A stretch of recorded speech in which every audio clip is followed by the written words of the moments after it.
Hello students, तो HC और book का क्वेश्चन नंबर 57 कैपेसिटर का हम यहाँ पर डिस्कस कर रहे हैं। क्या कहता है क्वेश्चन में, एक capacitor is formed by two square metal plates as a separated by a distance d, dielectric of dielectric constant K1 and K2 are filled in the gap as shown in figure, find the capacitance. तो बच्चों हमें इसका capacitance find out करना है। ये हमें square plate दे रखी है, तो मैं कंसीडर कर लेता हूँ कि इस टाइप से ये हमारे पास स्क्वायर प्लेट हो जाएंगी, ठीक है। एंड नीचे वाले भी स्क्वायर प्लेट है, थोड़ा सा इसको भी हम इस टाइप से कंसीडर कर सकते हैं। एक छोटा सा एलिमेंट मैं यहाँ पर लेट कर लेता हूँ। ये छोटा सा मैंने यहाँ पर कैपेसिटर का एक एलिमेंट लेट कर लिया यहाँ से, ठीक है। तो इसकी जो ये विड्थ है, क्योंकि प्लेट का जो एज है वो ए दे रखी है, तो पूरा एरिया अगर निकाला जाए तो वो ए इंटू ए यानी ए स्क्वायर होगा। लेकिन यहाँ देखो, इसकी जो ये साइड है उसको मैं ए कंसीडर कर सकता हूँ यहाँ से, ठीक है। और ये जो साइड है उसको मैं dx ले सकता हूँ। तो इस केस में इसका जो एरिया बनेगा वो एरिया कितना हो जाएगा बच्चों, a इंटू डी के इक्वल हो जाएगा। इस छोटे से एलिमेंट की अगर मैं बात करता हूँ तो उसका एरिया हमारे पास ये हो जाएगा, ठीक है। ओके, नाउ एक चीज़ और हम यहाँ पर देखेंगे यहाँ से कि ये एंगल मैंने लेट कर लिया कि ये थीटा है, और ये यहाँ से यहाँ तक का डिस्टेंस है मेरे पास x। तो इसकी जो ये वाली यहाँ से यहाँ तक की ये वाली जो साइड होगी, ये वाली साइड, ये हमारे पास क्या आ जाएगी बच्चों, x tan थीटा। क्योंकि ये टोटल डिस्टेंस d है, तो ऊपर वाली जो डिस्टेंस होगी वो हो जाएगी d माइनस के x tan थीटा के इक्वल। अभी हमें दिखाई दे रहे हैं कि दोनों कैपेसिटेंस जो हैं वो सीरीज़ में हैं। तो सीरीज़ का फॉर्मूला अगर मैं डायरेक्ट अप्लाई करता हूँ, इसको मैं डेल सी आर कह रहा हूँ, रिजल्टेंट कैपेसिटेंस, वो क्या हो जाएगा, del C1 into del C2 upon del C1 plus del C2। तो ये फॉर्मूला मैं यहाँ पर अप्लाई कर रहा हूँ। डेल C1 की बात करें तो C निकालने का जो फॉर्मूला होता है बच्चों वो क्या होता है, epsilon naught A by D. अब इसमें इसका K1 है और इसका K2 है, तो क्या हो जाएगा, K1 epsilon naught A by D, और इसका क्या हो जाएगा, K2 epsilon naught A by D.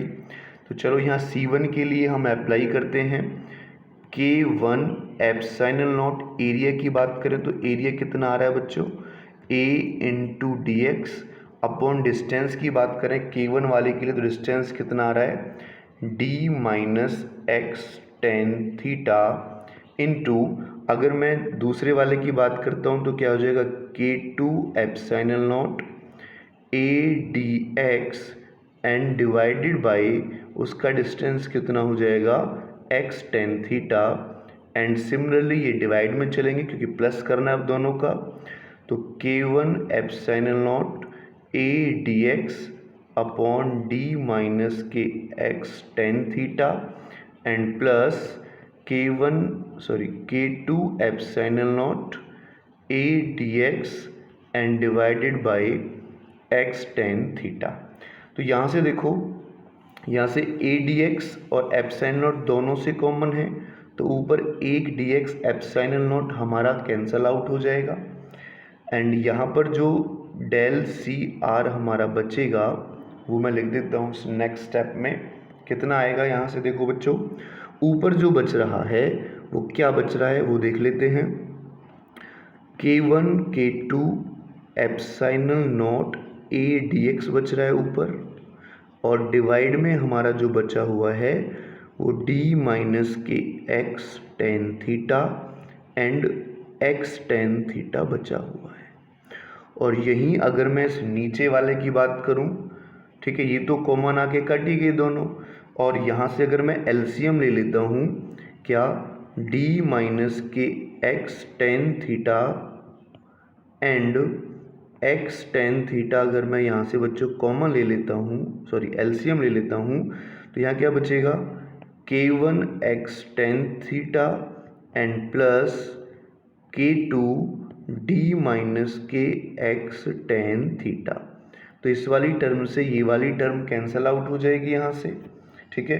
तो यहाँ पर मैं लिख देता हूँ, तो डेल सी आर मेरे पास जो बचा वो बचा K1 K2 epsilon naught A dx तो ऊपर बच गया, और नीचे की अगर हम बात करें तो K1 x tan थीटा, ठीक है। या फिर मैं इसको सीधा ही यहाँ से कैलकुलेट करके लिख लेता हूँ बच्चों। देखो, इन दोनों में से अगर मैं इस K2 की मल्टीप्लिकेशन इसके और इसके साथ कर देता हूँ तो K1 माइनस K2 तो बच जाएगा और x tan थीटा कॉमन आ जाएगा, और प्लस इसकी इसके साथ मल्टीप्लिकेशन करूँगा d के साथ तो K2d और चलेगा, ठीक है। तो ये मेरे पास जो आया वो डेल सी आर की वैल्यू आई, छोटे से एलिमेंट का कैपेसिटेंस आया। हमें टोटल का निकालना है, तो टोटल के लिए क्या करते हैं बच्चों, इंटीग्रेशन कर देते हैं। चलो इसका इंटीग्रेशन कर देते हैं। तो इंटीग्रेशन के बाद जो हमारा बचेगा, यहाँ से बचेगा सी आर यानी रिजल्टेंट कैपेसिटेंस इक्वल टू, जो कांस्टेंट है उसको बाहर ले लेते हैं, K1 K2 एप्सिलॉन नॉट, और A कांस्टेंट है उसको मैंने बाहर ले लिया। तो इंटीग्रेशन होगा किसका, अगर मैं इंटीग्रेशन की बात करता हूँ, अच्छा dx के अकॉर्डिंग हमें इंटीग्रेशन करना है, तो dx की वैल्यू कहाँ से कहाँ तक चेंज हो रही है बच्चों, 0 to a चेंज हो रही है, लिमिट का भी हम ध्यान रखेंगे। और इंटीग्रेशन होगा किसका, 1 बाई ये पूरा का पूरा हमने x मान लिया, ठीक है। इसका जब इंटीग्रेशन करेंगे तो किसके इक्वल आएगा बच्चों, x का क्या हो जाता है, log x हो जाता है। तो x कितना है वो पूरा लिख लेते हैं, K1 minus K2 x tan theta और प्लस K2d हो जाएगा। ये तो हमने किया x का। अब ये जो x इसके अंदर का है, इसका क्या करते हैं, अब डिफ्रेंसिएशन, पहले इंटीग्रेशन किया तो 1/x माना, और 1/x का क्या होता है इंटीग्रेशन बच्चों, log x होता है। तो हमने पूरा का पूरा ये x कंसीडर कर लिया, ऊपर चला गया। अब अंदर के फंक्शन का करेंगे तो K2d तो कांस्टेंट केवल किसका होगा, इसका होगा, तो इसका कितना आ जाएगा बच्चों, K1 minus K2 tan theta, ऐसे हम डिवाइड में लिख देते हैं, ठीक है। ओके, नाउ इसको आगे हम सॉल्व कर लेते हैं। सॉल्व करते हो देखो आगे क्या होगा, C R equal to K1 K2 epsilon naught A tan theta की वैल्यू हम यहाँ पर पुट कर सकते हैं, ठीक है। tan थीटा देखो, यहाँ से अगर मैं tan थीटा कैलकुलेट करूँ इस बड़े वाले ट्रायंगल से, तो इस बड़े वाले ट्रायंगल से tan थीटा की वैल्यू कितनी आएगी, tan थीटा क्या होता है, परपेंडिकुलर अपॉन बेस। तो ये जो परपेंडिकुलर यहाँ से यहाँ तक का d है और बेस कितना है यहाँ से यहाँ तक का a, तो d/a मेरे पास क्या आ जाएगा, tan थीटा आ जाएगा। यानी मैं यहाँ पर tan थीटा पुट कर सकता हूँ, ठीक है। या फिर इसको एक बार हम इस वाली टर्म को बाहर ले लेते हैं, बाद में पुट कर लेंगे। K1 minus K2 tan theta मैंने इधर लिखा, और ये जो फॉर्मूला बन गया ये ऊपर वाला, ये फॉर्मूला हमारे पास अच्छा लिमिट पुट करनी रहेगी, 0 to a लिमिट है, तो पहले हम लिमिट पुट कर लेते हैं, कांस्टेंट हमने बाहर ले लिया। तो देखो log, पहले हम a पुट करेंगे, तो K1 माइनस K2 x की जगह a आ जाएगा, और tan थीटा प्लस इसकी ये तो कांस्टेंट है तो K2d रहेगा। उसके बाद माइनस करके 0 पुट करेंगे, तो 0 पुट करेंगे टर्म तो 0 हो जाएगी, तो क्या बचेगा बच्चों यहाँ से, K2d बच जाएगा। अच्छा पूरे में ही पुट करना है हमें, तो log K2d बचेगा, तो इसको हम लिख देते हैं बच्चों log K2d, हमारे पास यहाँ से ये निकल कर आ गया, ठीक है। अब ये जो फॉर्मूला है ये हमारे पास एक फॉर्मूला बन गया किसका, या चलो tan थीटा की वैल्यू साथ के साथ पुट कर लेते हैं अब। तो ये हो जाएगा K1 K2 epsilon naught A divided by K1 minus K2, tan theta की वैल्यू कितनी आई थी, d/a, तो ये a ऊपर चला जाएगा। यहाँ भी पुट कर लेते हैं, देखो log K1 minus K2 a, इसकी वैल्यू पुट करेंगे तो d/a और प्लस K2d, यानी लॉग के अंदर ही चल रहे हैं, और माइनस K2d हमारे पास हो जाएगा।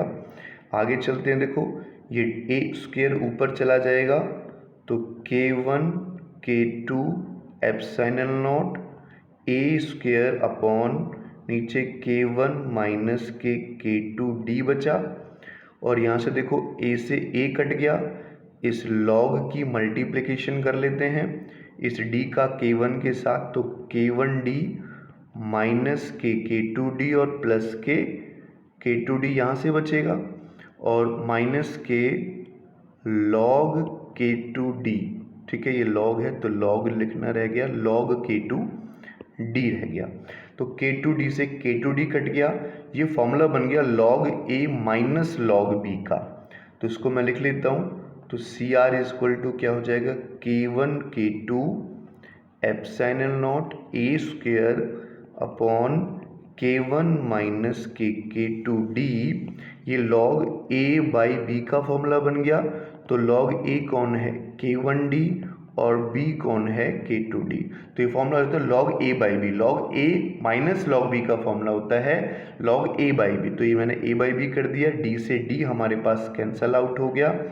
तो यहाँ से जो रिजल्टेंट कैपेसिटर हमारे पास आया, कैपेसिटेंस आया, वो K1 K2 epsilon naught A square upon K1 minus K2D and log K1 by K2। तो ये मेरे पास बच्चों इस क्वेश्चन का आंसर है।